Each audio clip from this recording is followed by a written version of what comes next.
انما حرم عليكم الميتة والدم ولحم الخنزير وما أهل به لغير الله ومن اضطر غير باغ ولا عاد فلا إثم عليه ان الله غفور رحیم.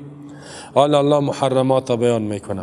جز این نیست ما حرمه، الله حرام نکرده الا المیتة به بالای شما مؤمنین، اما مگر خود مرده را و دم خون روان را و لحم الخنزیر گوشت خنزیر و ما اهل به لغیر الله آنچه که ذبح می شود به نام غیر الله یا آواز می شود به خاطر تقرب غیر الله و من اضطر غیر باغ ولا عاد، هر کسی محتاج شد در حالی که باغی نبود و تجاوز کننده نبود ولا عادی عادت کننده نبود فلا اسم علی، نیز گناه به بالای ازی ان الله غفور رحیم، بدون شک الله بخشاینده و مهربان است. آل محرمات در همه ادیان این اصول محرمات این حرام بوده، همی چند چیز تنها در اسلام نه. و چی است؟ یکی خود مرده. خود مرده خودش حلال است ولی ذبح نمیشه. با تفسیر ازی در صورت چی آمده؟ تفصیل ازی تفسیر آیت در صورت مائده انما حرم علیکم المیتة حرمت علیکم المیتة والدم ولحم الخنزير وما أهل به لغير الله والمنخنقة والموقوذة والمتردية والنطيحة وما أكل السبع إلا ما ذكيتم. در این میاد استثناء میکنه مگر آن چیزی را که شما ذبح کنید. گوسفند حلال است، بز حلال است، هر نوع شرش، گاو حلال است با همه انواع، شتر حلال است با همه انواعش، آهو حلال است. اگر گوسفند گاو می چیزای اهلی خودش مرد، خود خفه کرد که شاخ یک دیگر زدن یا به قسم دیگر مرد که مرمی زده شد آمدی مرده، اینمی حرام میشه. اگر اینمی ذبح کار داده گلونش نماندی بسم الله الله اکبر نگفتی و امیر رگ یکی حلقوم مری از غذا میره دو رگ دیگه اینجا اینمی سه رگ نزدی نمیشه حلال نمیشه. ما انهر الدم فکل، رسول الله میگه آنچه که خون جاری میسازه گردنش میزنه، ما قطع الاوداج آنچه رگها را قطع میکنه فکل بخور. بسیار حدیث است. اوداج وداج اینی یکی مجرای تنفس و غذا است، نه تو که آمده هم جگر خورده نه ای تو یک دراز داره مجرای تنفس غذا، تنفسش در بینش است در بغل دیگهش است. خب یکم دفعه غذا که در مرای تنفس میزنه ببین که چه حال میشه. خب مری میگن. خب یکی حلقوم است یکی مری مجرای غذا است. خب و یکی هم ودجین دو گردن دو دانه رگ کلان انسان شد. این را که زدی کار در اینجا برسه. در اینجا را که این دو رگ زده شد خون خیس میزن. خون همی خون مردار است و اضافگی از گوشت همه چیز میبره، پاک صفا میشه گوشت. باز از استفاده اگر خودش مرد حلال نیست، خودش میبره میته. مشرکین میگفتن نه خودش که مرد خوب حلاله، اگر دیگه کس میکشه اونو میگفت او را حرام نمیگفتن، میگفت ولی خودش بسیار حلال است زیرا الله کشته میفیر الله ذبح کرده. بیدینا از عقل کار میگرفتن. ما حرم علیکم الله حرام نکرده به بالای شما، انما کلمه حصر است الا الخبائث مگر خبائث کالمیته. المیته خود مرده گاو گوسفند هر چی است. اگر یک کسی را گوسفند مرمی زدی جان دو بود حرکت بود وقتی که ذبحش میکنی شور بخوره اونو حلال است. اگر ذبحش کردی شور نخورد هیچ. و دم خون اینجا خود خون نیست، خون مسفوح و دم مسفوحا در دیگه آیات تفسیرش آمده دیگه خون نه. رسول الله صلی الله علیه و میفرماد احلت لنا المیتتان و الدمان، دو دم به ما حلال شده، الکبد و الطحال. کبد جگر و تلی یا اینا که میگن تلی همین خون است حلال. دیگه الجراد و سمک، جراد ملخ های کلان در کشورهای عربی است حاجت ذبح نیست. دیگه مایی هر قدر کلان شد میگن نیانگ شو حرام میشه، نه توبه استغفرالله. نیانگ شو هنوز خوب میشه. خب نیانگ شد بخو استفاده کن. حتی به مذهب جمهور خود چیزی که در بحر است حلال، زیرا الله در قرآن میگه که احل لکم صید البحر و طعام حل لکم وللسیاره. حلال شده بر شما شکار برق، غذای بر حلال است ولی سیارت برای قافله. و حرم علیکم ما دمتم حرما، آنچه که تا وقتی که در احرام هستین یا در بر هستین در خشکی اونو حرامه. در بحر میگه هر چی که از حلال، اینطور میگه هر چی که باشه.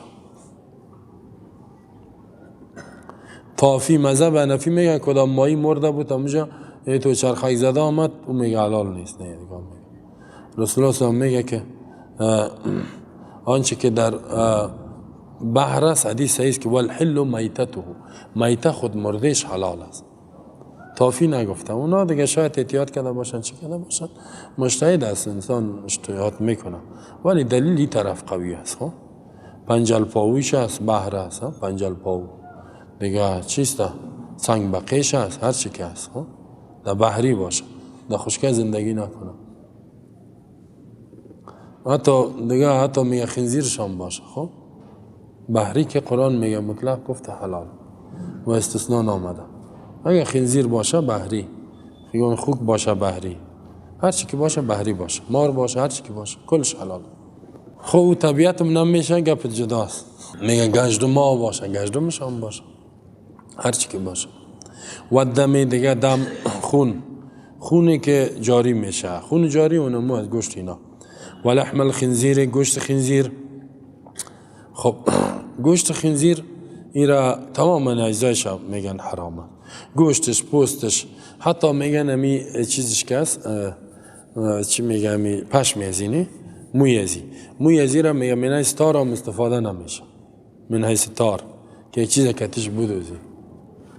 بعضی میگن بعضی چیزها را موی ازی میگه بسیار سخت است، تو قوی است، اما هم نمیشه.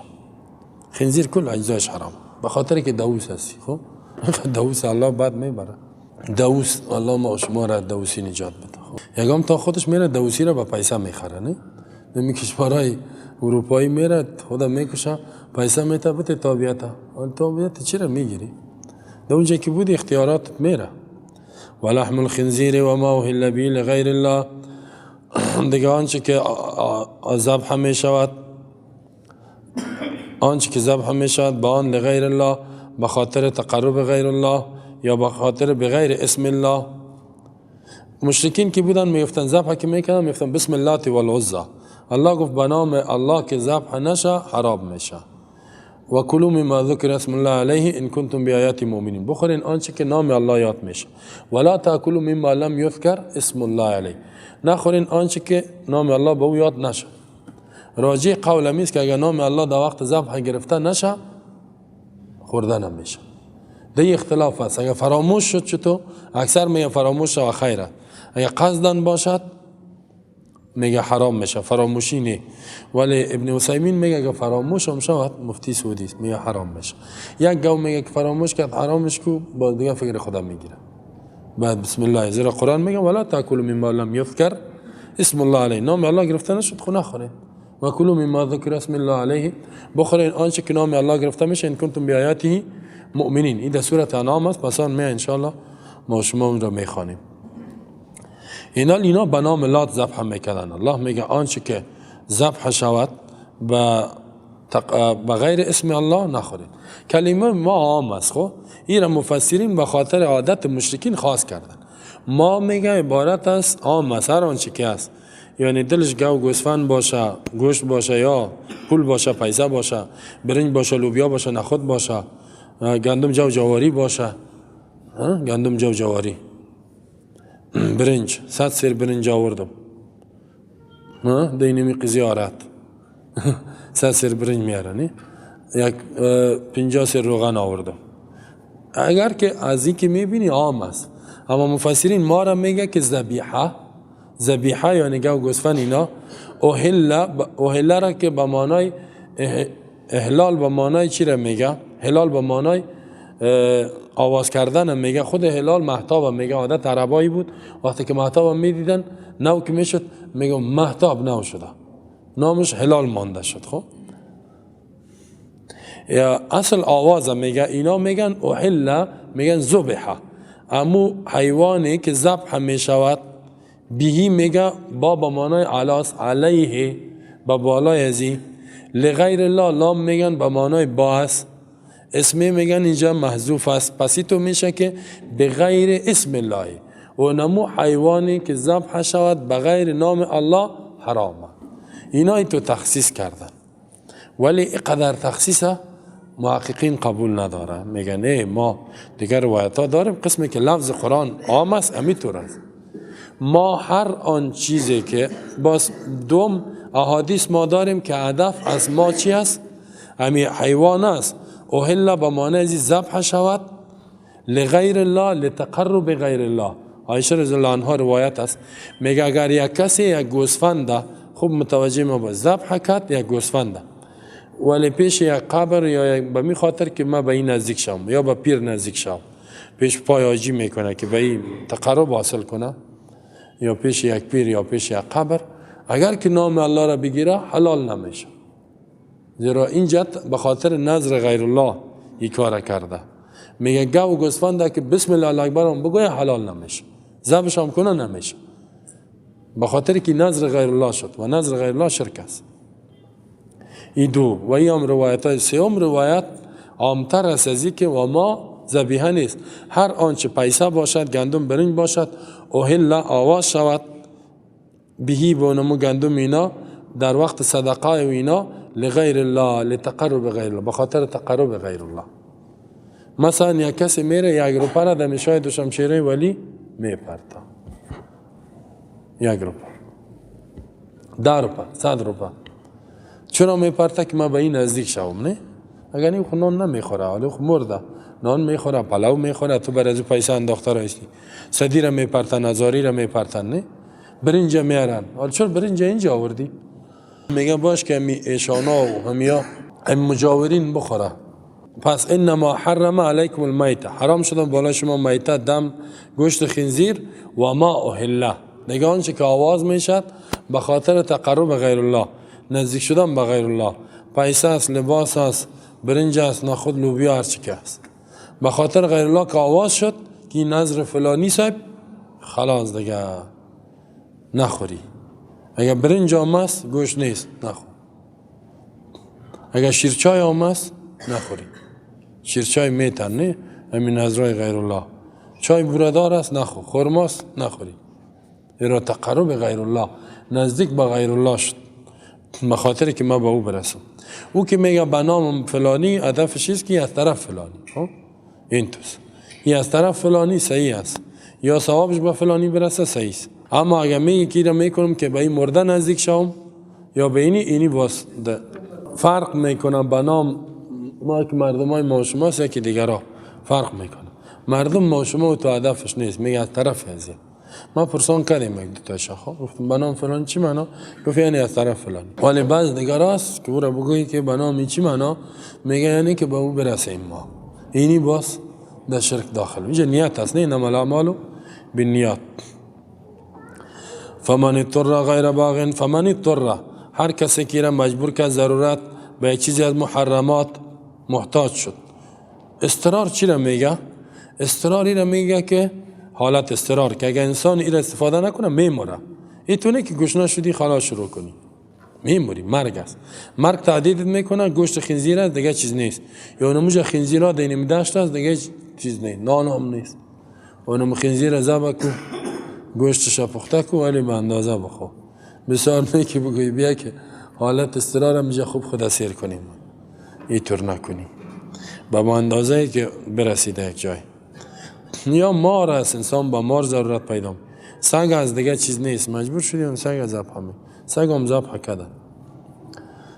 یا دیگه چی است؟ نه خون است، نه خون مسفوح است و نظر غیر الله است، اونجا نظر غیر الله وجود داره به نام بتا، مثلا بتا این دوا یا قبرا ذبح شدگی است، میتونی استفاده کنی در حالت اضطرار که مرگ تهدیدت میکنه. ضرورت اینه میره میگه از ضرورت تتقدر به قدرها، با اندازه ضرورت استفاده شد.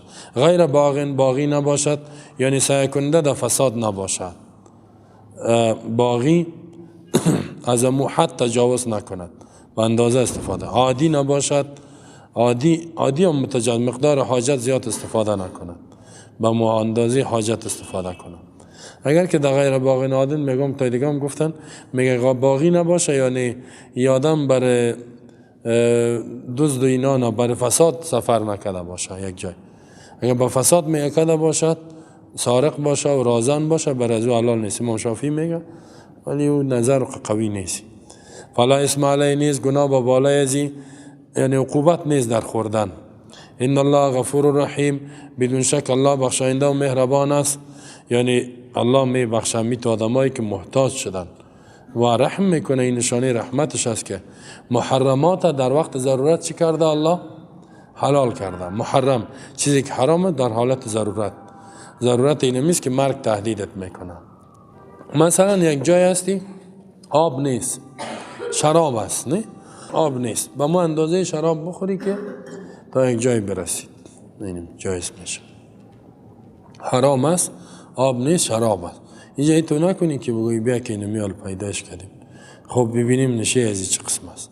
ان الذين يكتمون ما انزل الله من الكتاب ويشترون به ثمنا قليلا اولئك ما ياكلون في بطونهم الا النار ولا يكلمهم الله يوم القيامه ولا يزكيهم ولهم عذاب الیم. بدون شک کسایی که پنهان میکنن آن چیزی را که الله نازل کرده از کتاب و انتخاب میگیرند در بدل از همین پنهان کردن کتاب الله ثمنا قلیلا، دنیای فانی را، اولئک ما یاکلون فی بطونهم، اینمی کسایی که حرام میخورن به خاطر دنیا، حق پنهان میکنن، نمی اندازن، نمی خورن در اشکمایشان مگر آتش را. ولا یکلمهم الله یوم القیامت ولا یزکیهم، صحبت نمی کنه به امراض یا الله متعال در روز قیامت صحبت که رحمت باشد. ولا یزکیهم، و تزکیه و پاکشان نمی کند گناه و کفر و شرک. ولهم عذاب علیم، از برای این عذاب دردناک است. الله نجات بده. این صفت یهود بود که صفات رسول الله پنهان میکرد. الله میگه هر کسی کی کار کنه این می جزایش است. حق پنهان کن به خاطر دنیا، ما ایر جزا میدیم. و مفسرین میگه که هر ای علمای امت هم شامل است، زیرا الفاظش عام است. العبرت لعموم اللفظ لخصوص سبب، اعتبار بر خاص سبب نیست که در کجا ناز، برای کی؟ عموم لفظ عام، احکام عام است در اسلام. بدون شک کسایی که پنهان میکنن ما انزل الله، آنچه که الله نازل کرده من الکتاب، از کتاب تورات در یهودی‌ها را میگه، و برای مؤمنین قرآن، الفاظش کامل قرآن هم پنهان میکنن. این درباره رؤسای یهود بود. صفت رسول الله هم پت میکنن، از مردم پیسه میگرفتن. و یشترون به ثمنا قلیلا، و میگیرن در بدل از این عوض بسیار کم. یشترون مشتری خریدار میگه، اینجا به معنی انتخاب، استبدال، تبدیل است. ثمن پیسه، قلیلا کم، هدفش دنیا کلش کم است، فانی است. میگیرن، انتخاب میکنن، تبدیل میکنن در بدل نیمیک چی؟ کتمان حق که اونا صفات رسول الله صلی الله پنهان میکردن و از پیامبر انکار میکردن. چی میگیرن؟ ثمنا قلیلا، دنیا پول و سرمایه بسیار کمه. دنیا کلش سرمایهش کم است، در ثمن قلیل قدرت داخل است. به خاطر یک ریاست معینیت وزارت حق پنهان میکنن. به خاطر چند پول و پیسه دلار، 50,000 دلار، 1 لک، هر کس به اندازش. بعد مولوی ها $200 میگیرن، $100 200 به مقدار پنهان میکن، باطل میگن، حق نمیگن. بعضش به $50 هم میگن بیتی گذاره میشه. اونم به این مقدار پیسه، ماهی 3,000 روپیه، بین مقدار ماهی 3,000 روپیه میگن ما بس کار جور میکنم. دیگه چیز میکنن؟ حق پنهان، بیان نمیکنن حق، خصوصا حقایقی که بسیار مهم است. و همی قسم خانه یک موترک، مولوی صاحب مکلیه میره بگه، یک کسی را داده بود و پوشش طلایی بوده. ای فکر میکرد که طلا خیر بود، در جیب ماندش که چقدر باشه. باز میگم دریور چیز بادیگاردش آمد گفت که مولوی صاحب امو کلی موتر بته. کلی موتر کشیدش، گفت میره؟ گفت ها. وازش کرد، گفت دایی کلی است. اوه خوب کلی بوده، من فهم خیلی طلاست یک ذره. باز رفت برش چالان کرد، 2000 چند بود. گفت دایی بشینین صاحب، ما شما را احترام میکنیم. بسیار خوب گپا زدیده، تلویزیون گپایت دیدی. بازی دیگر روز که میاد دیگه چه حال است. صفت کده میره، ازی کده آدم خوب، ازی کده آدم نیک، ازی مردم ها کده آدم های نیک، هیچی اف نمیشه. توبه. مفسد نیک میگه، فساد کاره. و یا بعضی ها را یک خانه میتن. کلی را مولای صاحب هم کلی را بگی، کلی پارتمان است، آپارتمان.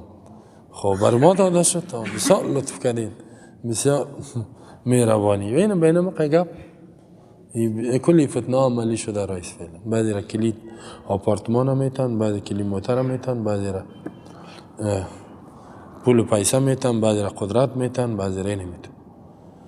الله نجات بده. فتنه دنیا نه، دنیا خراب میکنه.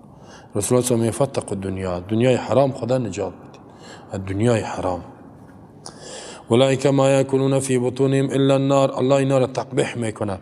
اینمی کسا لا یاکلون ما یاکلون، نمیخورن، یعنی قباحتشان میگه نمی اندازن فی بطونهم، در اشکمایش، بطن میگه اینا بطنی هستند، اشکم پرست، اشکم پرست ابن الوقت. بطن میگه در اشکما نمی پرتن الا النار، مگر آتش سوزاننده را. زیرا مال حرام، نار چی معنی؟ این خود نار نمی پرته، گوشت می پرته، مرغ می پرته، ولی این انسان به نار می کشانه. این سبب است که با آتش می پرته، با آتش می رسان. بطنی یکم تا میگن که یکم دفعه ملا را میگن که بسیار اشکم پرست، اشکم دوست داره. نه، ملا هر چی که باشه به یا نمیرسه. یا خود به خاطر اشکم دنیا از عبره، عظمی، عزت، آبرو، اخلاق، ناموس، وطن، هر چی تیر شده، هر چیز تیر شده. به خاطر چی تیر شدی؟ اشکم. پس مولوی صاحب که چند روپا یک ذره حلوا خورده، یک ذره دو پیازه خورده، یکم ختم کرد، خوب به اون نمیرسه دیگه. بعضی ختم یا میکنه یکم مولوی ها، ولی اگه بگویم به این کارهای کلان بکنه نمیکنه. بعضش هم میطوره است.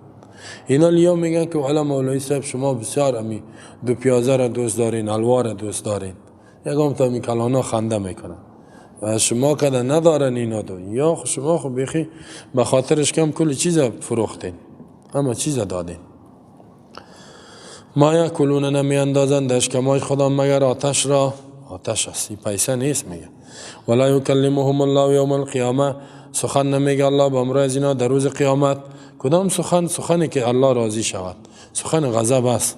غضب چی؟ اخسؤ فیها ولا تکلمون، میگه چوب باشین، گپ نزنین. کچه میگه سگه که چیز کنی، اینطور میگه. ولا یزکیم، تزکیه و پاکشان نمیکند از گناه ها، هیچ پاک نمیشن.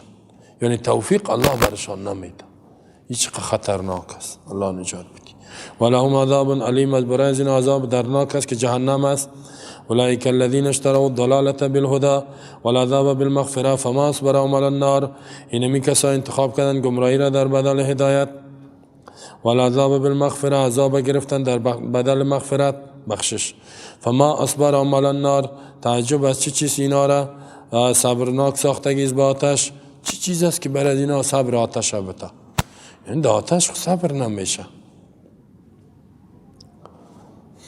این مردمایی که حق پنهان کردن، رسول الله صلی الله علیه و بیان نمیکنن، سنتش قرآن بیان نمیکنن، قرآن شعار نمیتن و سرمشق زندگی خدا اعلان نمیکنن، به خاطر که چند په دنیا و قدرت اینا را گرفتن، الله میگه اینا گمراهی را انتخاب کردن در بدل هدایت.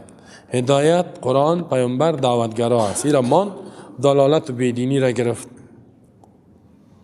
والعذاب بالمغفرة، عذاب انتخاب کردن در بدل بخشش. اگه با کتاب الله چنگ میزدن، با پیامبر ایمان می آوردن، خونه جنتا بود، مغفرت بود. ولی ناوردن، اینا مغفرت ماندن، عذاب گرفتن. چقدر بد مرد. عذاب بگی؟ عذاب با پیسه خریدن. فما اصبرهم علی النار، چی چیز این صبرناک ساختگیز با آتش جهنم. این تعجب است بر مؤمنین. الله با تعجب میپرته مؤمنین. ای مؤمنین میگه تعجب کنین به اینا، چی چیز برای از اینا جرأت داده به این کافرها که قدر گناه ها را میکنن و در قصه آتش نیستن. چی سبب شده است؟ یعنی که هیچ چیزی نیست. الله انکار میکند که نکنین در آتش میرین. ذلك بأن الله نزل الكتاب بالحق وإن الذين اختلفوا في الكتاب لفي شقاق بعيد. ذلك اینمی عذاب بسبب ازی است که الله نازل کرده کتاب را به حق. کتاب تورات نازل کرده و قرآن نازل کرده به حق. و ان الذين اختلفوا في الكتاب لفي شقاق بعيد، کسایی که اختلاف میکنند در کتاب الله در دشمنی بسیار دور از حق هستند.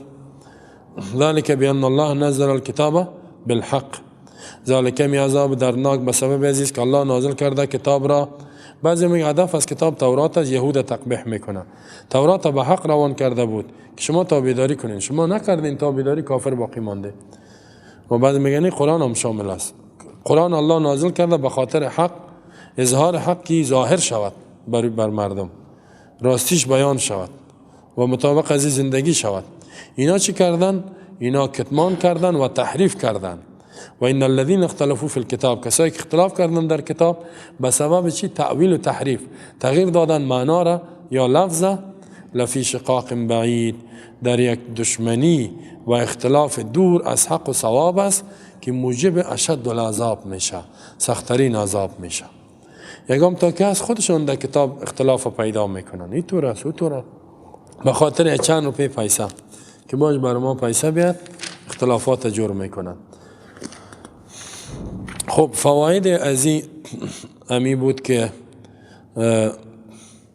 ابن یکی چند فایده داشت که ما را بیان کردیم که کسی حقی که مهم است، حق چند قسم است، حقی که فرض باشه پنهانش کنه و در بدل از دنیا را بگیره، یا مثل صفت یهود است، یهودی های کار کرده، و خصوصا عقیده باشه پنهان کنه، خودش را اظهار نکنه، باز کافر میشه. مسئله عقیده، مسئله حلال و حرام است پنهانش میکنه یا فرض واجب است، گناه کبیره است. اگر به خاطر دنیا باشه باز بسیار خطرناک است.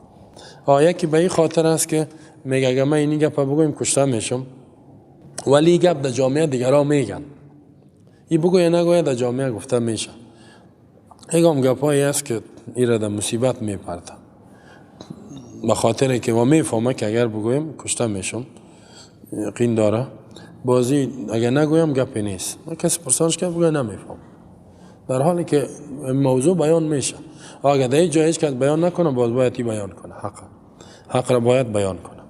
اگر که کشته میشه باید حق بگوید.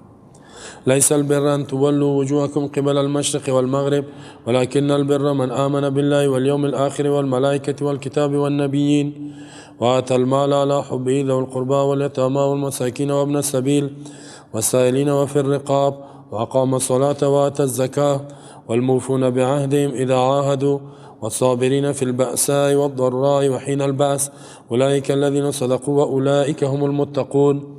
در اینجا باب سیوم شروع شد، حصه سیوم از این صورت. این صورت 3 حصه داشت. اولش تا 96 بود و اثبات عقیده توحید و مسائل از او بود. بعد از او تا اینجا مسائل اثبات رسالت بود و قباحات یهود و افعال و اعمال بد از اونا را الله بیان کرد که بسیار صفتهای بد داشتن، دلایل مختلفه گفت، تقلید کورکورانه میکنن. در اینجا سیوم حصه احکام سیاسی را بیان میکنن. احکام چی را؟ سیاسی، احکام خانوادگی، احکام اجتماعی. اینی احکام را بیان میکنن، سیاسی، خانوادگی، اجتماعی، حکومت داری. چرا؟ زیرا در مدینه نظام حکومتی جور شده بود، دولت پایه‌اش رسول الله سامان رئیس دولت بود، ارتش نیروی مطابق آن وقت جور کرده بود. اینال قوت مسلمانا پیدا کرد. الله میگه یا ایها الذین آمنوا کتب علیکم القصاص، کتب علیکم القتال، کتب علیکم الصیام، کتب علیکم الوصیه. اینی احکام است، دستورا را عملی کنین. حال شما توانایی پیدا کردین، پس عمل بکنین به قرآن. لیس البر ان تولوا وجوهکم، نیست نیکی این که بگردانی روهایتان را قبل المشرق و المغرب، به طرف مشرق یا مغرب. تنها در این نیکی نیست، روی مایسو بگیر موسو. ولکن البر من آمن بالله، لیکن صاحب نیکی کسایی است که ایمان میارن به الله، ایمان شرعی، والیوم الاخر، به روز قیامت، والملائکه، به تمام ملائکه، والکتاب، به کل کتابای آسمانی، والنبیین، به همه انبیا.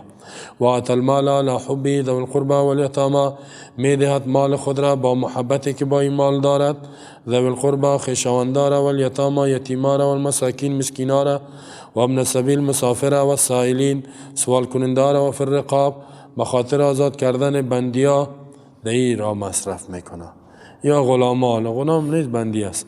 و اقام الصلاة و آت الزکا، پابندی میکند به نماز، میدهد زکات را. و الموفون بعهدهم اذا عاهدوا، وفا میکنند به عهد و پیمان وقتی که عهد و پیمان میکنند. و صابرین فی البأساء والضراء و حین البأس، صبر کننده هستند در تکلیف ها تکلیف های مالی و ضرای، مرض های بدنی و حین البعث، در وقت جنگ، در جنگ که با دشمن روبرو شد دیگه صبر کن، فرار نمیکنه. اولئک الذین صدقوا، اینمی کسا رازگو است در ایمان خدا. و اولئک هم المتقون، کسایی که می صفات داره خاص متقی هستند، اینا متقی هستند. بسیار صفاتای خوب بیان کرد. خب الله متعال حکم جهاد روان میکرد. پیش از اینکه مجاهد در برابر کافرای متجاوز در جهاد برود، تربیه شود باید. این مقدمه است. تربیه‌ای که عقیدهش جور شود، اعمالش باید جور شود و قانون در سرزمین خودش تطبیق کنه، قصاص دیگه. بعد از او باز در برابر دشمن. اگر نه که خودش تربیه نشده، عقیدهش جور نیست، قوانین در زندگی خود و فامیل خود تطبیق نمیکنه، میره جهاد میکنه. تو اول مکلف هستی قانون در زندگی خودت تطبیق کو، با سر دیگه یکم تامی تو راست سر خودش تطبیق نمیکنه، سر دیگران تطبیق میکنه. مناسبت از آیت از نصف دوم از این صورت است. این نصف شد صورت و این قبلا اصول دین بیان کرد الله قبایل بین اسرائیل. این نصفش که است قوانین است، قوانین بیان میکند و نظام زندگی را بیان میکند. این خودش یک مقدمه به همه احکام است. ما شما اگر یک کسی قصاص در جای تطبیق کنه، قصاص ولی هدفش امن باشد، این هم باشه که حکم الله تطبیق شود، او ثواب نداره. هدفش امنیت باشد، نه امنیت بیاد. ولی تطبیق حکم الله از ایمان نباشد، از ایمان که حکم الله است اول و مأموریت است، یک فریضه است. بعد از او باز فایدهش هم است. اول این باشه. اگر این نبود، تنها امنیت بود، ثواب نداره. مثل بعض کشورها قصاص میکنن، هدفشان این است که حکم الله است.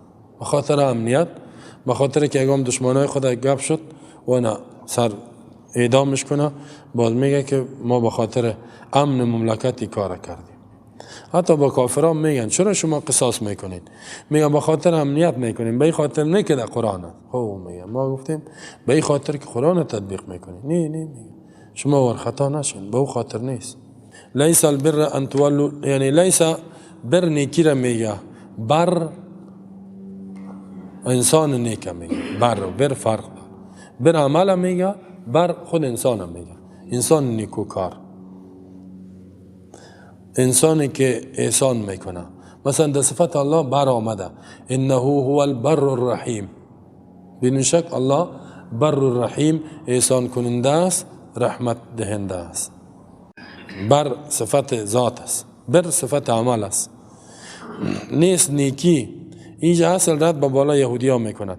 یهودی ها وقتی که مسلمان رو خودن به طرف قبله دور دادن، اینا گفتن ما بهتر هستیم به طرف بیت الله نماز میخوانیم، به طرف بیت المقدس. الله میگه نیکی دی نیست که روی تو دور بتی، نیکی دی است که احکام الله را کلش قبول کنی، ایمانت صحیح باشه. تنها یک آدم بگه من به طرف کعبه نماز میخوانم ولی دیگه عملش عقیده صحیح نباشه، این نیست. کل ایمانیات قبول کو، کل اسلام قبول کو و مطابق توانت عمل کو، اینی نیکی است. لیس فعل الخیر نیست، نیکی و عمل صالح محصور در چی نیست؟ ان تولوا وجوهکم، این که بگردانی روایتان را قبل المشرق و المغرب. محصور در این نیست که نماز به طرف شرق یا غرب باشه، نماز میخوانم شرق طرف قبله میخوانم کجا میخوانم. ولکن البر من آمن بالله، اینا نیکی بر یعنی صاحب نیکی من کسایی هستند آمنه که ایمان میارن بالله به الله، ایمان شرعی، عقیده توحید، انواع توحید، والیوم الاخر بروز قیامت ایمان میارد، والملائکه به تمام ملائکه، والکتاب تمام کتاب آسمانی، کتاب اینجا جنس است، و النبیین به همه انبیا، یک لگو 24 از هر چی که است، کل کتاب ها را قبول داره. اینا تنها به ایمان هم نجات نمیافی. و آت المال، عمل بکنی، میدهد مال را علی حبه، با محبتی که با این مال دارد. کی نمیته ذوی القربا خویشاوند داره. علی حبه چند معنا داره؟ مشهور شمیست که محبوب ترین مال خودم میده، دوستش داره. مالی که اضافگی پیسه ناچل، دهی ناچل، 20 ناچل، برنج خوش شد از کار رفتید روانش میکنی، صدقش میکنی، نه نان خودت خوردن نتانستی میگی بکشش، این ثواب نیست. محبوب ترین مالتا میدی. یا متوسط باشه، یا علی حبه، یک معنای دیگهش با محبتی که با الله داره. به خاطر ایمان است. محبتی که با الله دارد مال خدا میته. به کی میته؟ ذوی القربا، به خویشاوندا. خویشاوند بسیار حق داره، به شرطی که عقیده و عملیشان خوب باشه، آدمای بد نباشه. اینطور نیست قمارباز باشه و پودری و لچک باشه. تو که پیسه رو دادی پودر میزنه، به قماربازا دادی قمار میزنه، به شراب خورا دادی شراب مینوشه. این به او فایده نداره. به زناکارا دادی، از او پیسه چی میکنه؟ زنا میکنه، کارای زنا را میکنه، کارای لچکی میکنه. خویشاوندایی که آدمای نیک باشند بر از او میته. بچهای کاکا بسیار حق داره، کاکا خودش، ماما، کاکا، خاله، عمه بسیار حق داره. بچهای از اینا اینی خویشاونداره، حتی زکات به اینا داده میشه. حکومت خوب باشه چیز، اگر حکومت نبود اول مستحق ایناست. والیتاما، به یتیما میته. یتیم مسکین. یتیم کی میگه؟ پدر نداره. بعضی میگه مادرم نداشته باشه میشه، اکثر میگن پدر و نابالغ باشد، مال خدا به این میته. یتیم تربیه کردن. مثلا اینجا ما مدرسه داریم، میگم یتیم هم هست. این یتیم ها میاید انسان کمک کنیم، کل ما یک 20 یتیم تربیه کنیم، چقدر خوب است. رسول الله میگه در روز قیامت یک جای می باشه کافل یتیم، سرپرست یتیم، پدرش مرده، بر قسمی که است. والمساکین، به مسکینا بسیار درجه داره به یتیم دادن. مسکین کسی است که یک وقت نان داره دیگه وقت نداره، یا یک روز 2 روز داره دیگه نداره، ایره میگن، یا هیچ نداره. و ابن السبیل، به مسافر میته. مسافر سرمایه داره میگه، در منطقهش خوب سرمایه داره. اینجا که آمد چیزی نیست.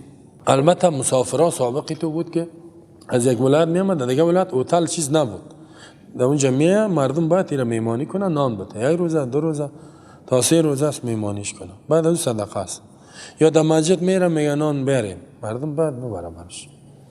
یکی خوی شهر است، شهر که مسافر آمد ما میگیم هتل است، هتل در خدمت، نان آمد، جای آمد، هر چیز. اگر بازم یک کسی نداره، هیچ چیز نداره، مسلمان باید میرم چیز کنه، نان و گپا برش جور کنه.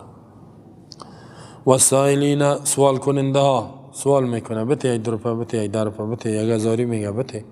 او دیده شو آدم صحیح باشد، ملنگ نباشه، گمش کن. ملنگ یک ملنگ از دمی کتی سنگی مرا گفت 1000 بته، کم نباشه؟ گفت نه. چرا؟ گفتم برات 1000. گفت من ملنگ هستم، من که دعایت کنم میتون میشه. گفتم ملنگ چی معنا؟ گفت یعنی که دوست خدا. گفتم علامه دوستی چی هست؟ در گردن تسبیح را پر کردی، این چی معنا؟ دیگه کتم گپ نزد. گفتم من سوالای من جواب میتی برات میتم، اگه نمیتونی خدا اصلاح کنی. و فر رقاب، آزاد کردن گردن ها. رقاب اصل خود گردن میگه، باز به انسان هم استعمال میشه. اینجا اسیرا است. و یطعمون الطعام علی حبه مسکینا و یتیما و اسیرا. اسیر بندی را آزاد، خصوصا بندی مومن باشه، بسیار درجه داره. بندی مومن پیسه جمع کنی خلاص. و غلاما را آزاد بکنی. و اقام الصلاة و آت الزکا. خب عبادات مالی میکنه دیگه، اقام الصلاة پابندی میکند به نماز، و آت الزکا زکات میته. سعی کنین در اینجا الله متعال چی گفت؟ پیشتر گفت که و آت المال، مال خدا میته، حالا میگه زکات میته. چی فرق در بین زکات مال؟ اینجا یک فرق هست. خب زکات اموز که الله را حکم کرده در قرآن، اقیم الصلاة و آتوا الزکات، 2.5% از 1 روپیه میتی است، طلا و هر چیزش. و آت المال که صدقات واجبه است غیر از زکات. یک سرمایه دار غیر از زکات دیگه، مثلا شما زکات هم میتی، نگام کمک میکنین، به مسجد کمک کن، به گرم کردنش به یک کسی، به این مدرسه کمک میکنی، به خویشاوندای فقیر کمک میکنی. این صدقات واجبه میگه. در بین صحابه هم بود، هر دوش بود، هم زکات بود هم صدقات بود. والموفون بعهدهم اذا عاهدوا، وفا میکنن به عهد و پیمانشان وقتی که عهد و پیمان میکنن. عهد و پیمان با مردم میکنن یا با الله میکنن، به وفا میکنن. وعده که کردی، عهد که کردی، او را به او وفا کن. یا کسی اگر عهد و پیمان کرد یا وعده کرد که من این کارم میکنم و باز نکرد، دیده میشه فراموش شد یا ناتوان شد. اول میفهمه که در توانم است، اگر فراموش شد خو خیر گناهگار نیست، اگر ناتوان هم شد گناهگار نیست. ولی اگر در توانش هم است یادش هم است نمیکنه وفا، بازی منافق است. منافق نمیره میگه، منافق عملی است. آیت المنافق ثلاث و اربعون اذا وعده اخلفه، وعده که میکنه خلاف میکنه. بعضی هم وعده میکنه در نیتش خلاف است، وفا نیست. این میگه اگه تو عادت داره همین عادت ترک کن، این عادت تا گم کن. بسیاری مردم فریب داده. چطور همه خودم میگه همیش مریض است، در خیشای ما هم تو کسا است. صبح بخیر میگه من میبرم پیش دکتر، خوش میشه که اوه ما خو نه اولاد دارم نه دیگه دارم، این برادرزاده مرا میبره. با زنگ دی خو زنگ میزنه کجا هستی، تلفنش بند است، چالان هم میکنه هیچ نمیبرداره. گم یک ما بعد پیدا میشه. همیش میگه چی کار کردی؟ تو خدمت وعده کردی میبخشی کی تو شد. باز دیگه دفعه وعدهش میکنه که اما جان بخیر حج عمره میبرم، بازو بیچاره انتظار کی میبره مرا حج عمره، گم میشه حسابش. باز دیگه روز وعده میکنه که برات بخیر یک لباس بسیار خوب یک جاکت میارم، زمستان است، همین جاکت بپوشی گرم باشی. حالا دیگه انتظار است کی تلفن زنگ میزنه، کل چیز گم است حسابا. فلانا جا بیام موتر کجا میری، اینجا موتر میارم میریم، حالا گم است موتر، زنگ هم میزنی. اینمی بسیار منافقت است. خب اینمی کارا یک طرح میگه خام تما کردن نه، در تم امید نگاهش میکنی. نکن اینمی کارا. یک وعده که کردی جدی او را عملی کن، جدی. باز که هر کس فرق میکنه. انسان هیچ کوشش کنه که در هیچ وعده خود خلاف نکنه. اگر فراموش شد، مثلا موسی علیه السلام وعده کرد، نه قول داد، تعهد کرد با کی؟ خضر. گفت که انک لن تستطیع معی صبر، نه توانایی صبر نداری. گفت که نه ستجدنی ان شاء الله صابر، ان شاء الله که من صبر میکنم، ولا عاصی لک امرا، نافرمانی تنم. این تعهد شد. حالا که رفت اونجا کشتی را که غار کرد، این انتقاد کرد، نه که قال لو تخذت، چرا گفت پیسه نگرفتی از اینا؟ چرا گفت کشتی را غار کردی؟ مردم از اینا پیسه نگرفته بود، ماش کرا نگرفت، گفت خدمت از این است که کشتیش غار کردی، و احسان کرده تو احسان کنی تو خرابی کردی. بازو گفت علم تقل انک لم تستطیع معی صبر، که من نگفتم که توانایی نداری صبر بکنی. بازی چی میگه؟ قال لا تؤاخذنی بما نسیت، مرا مؤاخذه نکن فراموش کردیم. یکم ده فراموش میکنه، یا فراموش کرد گناهگار نیست، منافق نمیشه. یعنی علامه نفاق نیست، عمل نفاق نیست. اگر فراموش نکرد یادش هم بود، باز اینی دیگه. یک انسان کوشش کنه اگر در توانش نبود یادش بود، یک زنگ دیگه بگو کار من نشد، شما میبخشید، ما وعده کرده بودم اینجا میام، یعنی کارتون میکنیم. و صابرین فی البأساء و الضراء و حین البأس، صبر کننده در حالت بأسا تکلیفات مالی را میگه، و ضراء مرضای بدنی، به مال فقیر میشی، صبر بکو.